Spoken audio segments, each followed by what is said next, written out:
নমস্কার বন্ধুরা, আজ আমি আপনাদের সাথে শেয়ার করব টুইন স্বাদের একটি অসাধারণ রেসিপি, যেটা ছোট থেকে বড় সবাই কিন্তু ভীষণ আনন্দ করে খেতে পারবে আর ভীষণই টেস্টি একটা রেসিপি।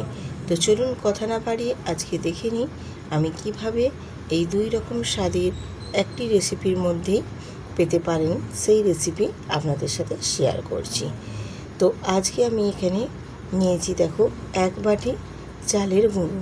তো অবশ্যই এইটা আতপ চালের গুঁড়ো নিবে, তাহলে বানাতে ভীষণ সহজ হবে আর রেসিপিটি খুব নরম এবং সফটও হবে।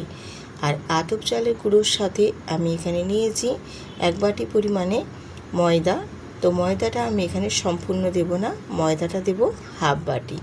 1 বাটি আতপ চালের সাথে দেব হাফ বাটি পরিমাণে ময়দা, আর দেব স্বাদ মতো পরিমাণে এখানে লবণ দিয়ে খুব ভালো করে শুকনো উপকরণটা আগে আমি মিশিয়ে নেব। চালের গুঁড়ো আর ময়দাটা যেন খুব ভালো মতো দুটোকে একসাথে মিশিয়ে নেওয়া হয়, তাহলে মাখানোর সময় সুবিধে হবে। আর এখানে আমি 1 বাটি জল নিয়েছি। এই 1 বাটি জলটা কিন্তু উষ্ণ গরমও নয় আর একেবারেই গরম নয়, নর্মাল যেই জল আমরা ব্যবহার করি সেই জলই আমি এখানে নিয়েছি। তো দিয়ে আমি অল্প অল্প জল দিয়ে বেশ সুন্দর করে, যেমন আমরা আটা পরোটা মাখার মতো একটা ডো মাখি, সেই রকমই মেখে নেব। আর এখানে আমি 1 বাটি চালের গুঁড়ো আর হাফ বাটি ময়দা, মানে মোট 1.5 বাটি হচ্ছে।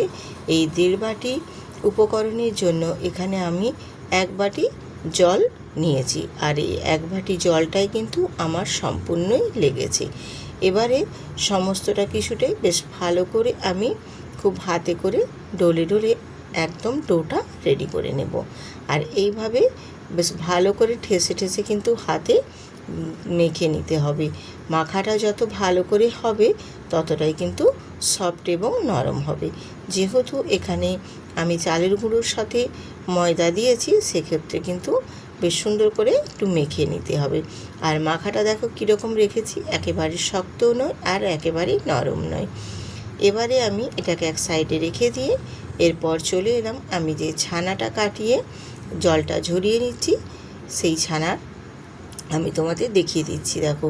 আর ছানাটা যে কাটিয়েছি দুধটা থেকে গরম করে, আমি সেটা আর তোমাদের দেখাইনি। এর কারণ হচ্ছে ভিডিওটা অনেকটা বড় হয়ে যাবে। ছানা কাটানোটা আমরা সবাই কম বেশি জানি। তো সেই দুধ থেকে আমি ছানাটা কাটিয়ে জলটা ঝরিয়ে নিয়েছি। আর এবারে ছানাটাকে আমি একটু হাতে করে ঠেসে ঠেসে মেখে নেব। আমার আজকের এই রেসিপির ক্ষেত্রে এই ছানাটি কিন্তু খুবই মাস্ট দরকার।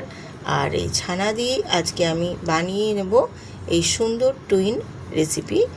একেবারে সম্পূর্ণ তোমাদের দেখিয়েও দেব কিভাবে আমি বানিয়ে নিচ্ছি। আর এখানে ওই ছানার সাথে আমি 2 চামচ চিনি অ্যাড করলাম। চিনিটাও আমি ছানার সাথে খুব ভালো করে মিশিয়ে নেব। এই রকমভাবে চিনিটা ছানার সাথে মিশিয়ে নিলে ছানাটা বেশ একটু মিষ্টি মিষ্টি ভাব লাগবে আর খেতেও বেশ ভালো লাগবে। বাচ্চাদের জন্য বিশেষ করে চিনিটা দেওয়া, কারণ চিনিটা মানে ছানার সাথে যেই চিনিটা দিয়েছি একটা মিষ্টি মিষ্টি ভাব লাগলে বাচ্চারা কিন্তু খেতে ভীষণ পছন্দ করবে। আর যদি তোমরা চিনিটা না দিতে চাও সেক্ষেত্রেও স্কিপ করতে পারো। এবারে চিনিটাও আমি ছানার সাথে খুব ভালো করে মিশিয়ে নিয়ে এবারে ওটাকেও এক সাইডে সরিয়ে রেখে দিলাম। আর এবারে আমি এই পাশে যে ডোটা রেডি করেছিলাম চালের গুঁড়ো আর ময়দা, সেই ডোটাকে আমি আবারও একটু হাতে ঠেসে ঠেসে একটা নেছির মতো আকারে কেটে নেব। এই রকমভাবে আমি দেখো যেরকম দেখাচ্ছি তোমাদের সেই রকমভাবে বুঝে নিতে হবে আমি কিভাবে তোমাদের বোঝাতে চাইছি। এরকমভাবে একটা নেছি নিয়েছি, আর নেছিটাকে হাতে করে গোল শেপ দিয়ে, যেমন আমরা পুলি পিঠে বানানোর জন্য যে খুলি বা বাটির মতো আকার রেডি করি, ওই রকম টাইপেরই আমি একটা সুন্দর বাটি বানিয়ে নেব। এই বাটিটা বানানো কীরকমভাবে আমি বানাচ্ছি সম্পূর্ণটাই কিন্তু দেখুন আমার হাতের দিকে, তাহলে আপনারা বুঝতে পেরে যাবেন আমি কিভাবে এই বাটিটা তৈরি করে নিচ্ছি। আর দেখো বাটিটা আমার বানানো একদম রেডি হয়ে গেছে। এবারে আমি ওই যে ছানাটা রেডি করেছি, এই ছানাটা এবারে ওর মধ্যে দিয়ে দেব। দিয়ে এবারে আমি আলতো করে মুখটা খুব সুন্দর করে চেপে দেব। তো অবশ্যই পুরটা কিন্তু একটু দেখে দিতে হবে, কারণ আমার পুরটা দেখো একটু বেশি পরিমাণে দেওয়া হয়ে যাওয়ার কারণে মুখটা মুড়ে নিয়ে যাওয়া যাচ্ছে না। তার জন্য আমি এখানে পুরটা একটু কমিয়ে দিলাম। কমিয়ে দিয়ে তারপর খুব সুন্দর করে মুখটাকে চেপে বন্ধ করে দেব। এই রকমভাবে কিন্তু বানিয়ে নিতে হবে। আর মুখটা খুব ভালো করে চেপে দিতে হবে, যাতে না একটুও কিন্তু ছানার পুরটা বাইরে বেরিয়ে আসতে পারে। এই রকমভাবে আমি মুখটা চেপে বন্ধ করে দিয়েছি। দিয়ে এবার হাতে করে ঘুরিয়ে খুব সুন্দর করে একটা গোল শেপ দিয়ে দেব। আমি রূপা, ব্লগস উইথ রূপা চ্যানেলে আপনাদের সবাইকে স্বাগত জানিয়ে আজকে সুন্দর একটি দুরকম স্বাদের রেসিপি নিয়ে আপনাদের মাঝে হাজির হয়েছি। রেসিপিটি যদি ভালো লাগে অবশ্যই কিন্তু বন্ধুদের কাছে প্রচুর পরিমাণে শেয়ার করে দেবেন। আর নতুন নতুন বন্ধুরা সাবস্ক্রাইব করে বেল আইকনটি প্রেস করে দেবেন। আর একটি সুন্দর করে কমেন্ট করে দেবেন। আপনাদের কমেন্ট পড়ে আমি পৌঁছে যাব আপনাদের পরিবারে। তো চলো, তোমাদের পূজার সুবিধার্থের জন্য আমি আবারও আরেকটা বানিয়ে তোমাদের দেখিয়ে দিচ্ছি। আবারও ঠিক একই প্রসেসে দেখো আরেকটা আমি বাটির শেপ দিয়ে বানিয়ে নিয়েছি। এরপর ওর মধ্যে আমি আবারও ছানার পুরটা ভরে দেব। এইভাবে ছানার পুরটা দিয়ে আবারও মুখটা চেপে আমি খুব সুন্দর করে বন্ধ করে দিলাম। একেবারে খুব ভালোভাবে কিন্তু মুখটা বন্ধ করে দিতে হবে, যেন না পুরটা একটুও কিন্তু বাইরে বেরিয়ে আসে। এরপর আমি হাতের তালুতে গোল করে ঘুরিয়ে নিয়ে একদম রসগোল্লার মতো শেপ দিয়ে দেব।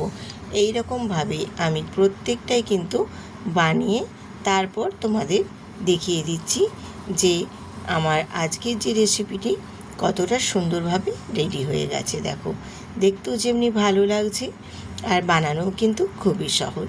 যে কেউ একবার দেখলেই কিন্তু বানিয়ে নিতে পারবে, এত সহজ। এরপর আমি দেখো 3-4টা চেরি নিয়েছি। আর চেরিটাকে বেশ একটু লম্বা লম্বা করে আমি কেটে নিয়েছি, মানে একটা চেরিকে 4 ভাগ করে নিয়েছি। এই রকমভাবে চেরিগুলোকে আমি লম্বা লম্বা করে কেটে আর ওই যে গোল গোল রসগোল্লা শেপ দিয়েছি ওর ওপরে ঠিক এইভাবে একটু চেপে চেপে বসিয়ে দেব। তাহলে কিন্তু একটুও খুলে পড়েও যাবে না, বেশ আটকে থাকবে আর দেখতে অসাধারণ লাগবে। এত সুন্দর যে কোনো জিনিসের বানানোর সময় যদি আকর্ষণীয়টা বেশি হয়, তার কিন্তু খাওয়ার চাহিদাটাও ভীষণ পরিমাণে হয়। ঠিক কি না বলো বন্ধুরা? দেখতে কত মিষ্টি লাগছে কি না বলো? এইভাবে আর এই রকমভাবে একবার বানিয়ে নেবে, খেতে ভীষণ ভালো লাগবে। ছোট থেকে বড় সবাই কিন্তু খুবই আনন্দ করে খাবে। আর আমি এটা কেন বলছি যে টুইন রেসিপি, তার কারণ হচ্ছে এটা যেমন পুলি পিঠের স্বাদও পাওয়া যাবে, তেমনি ছানারও একটা সুন্দর রেসিপি স্বাদ পাওয়া যাবে। এই কারণেই আমি এটা দু রকমের বলছি, রেসিপির স্বাদ পেতে পারেন। আর এপাশে দেখো আমি গ্যাসটা অন করে একটা পাত্রের মধ্যে জল দিয়ে তার উপরে আমি একটি ঝাঁঝরা বসিয়ে গ্যাসটা অন করে দিয়েছি। আর জলটা যখন ফুটফুট করে বেশ ফুটতে শুরু করবে, সেই সময় আমি এখানে আমার যে আজকের এই ছানার রেসিপিটি আমি বানিয়েছি সেটা বেশ সুন্দর করে আমি বসিয়ে দেব। আর তার আগে আমি একটু তেল ব্রাশ করে দিলাম, কারণ এই ঝাঁঝরির মধ্যে একটুও কিন্তু চিটে যাবে না, খুব সুন্দরভাবে উঠে আসবে আমার এটা কুক করে নেওয়ার পর। বেশ সুন্দর করে এত সুন্দরভাবে ছেড়ে উঠে আসবে, একটুও কিন্তু এই ঝাঁঝরির গায়ে আটকে যাবে না বা চিটে যাবে না। এরকমভাবে দেখো আমি প্রতিটাই বেশ সুন্দর করে এই ঝাঁঝরির ওপরে দিয়ে দিচ্ছি। ঝাঁঝরির ওপরে দিয়ে সাইজ করে একটু সবগুলোকেই দেওয়ার চেষ্টা করছি, যাতে সবগুলোই একেবারে হয়ে যায়। দিয়ে এবারে একটা ওপর থেকে ঢাকনা দিয়ে আমি 15 মিনিট কুক করে নেব। আর 15 মিনিট কুক করে নেওয়ার পর তারপর ফিরে এসে তোমাদের দেখিয়ে দিচ্ছি। দেখো 15 মিনিট আমি এটা কুক করে নিয়েছি, মানে বা বেক করে নিয়েছি জলের ভাপে।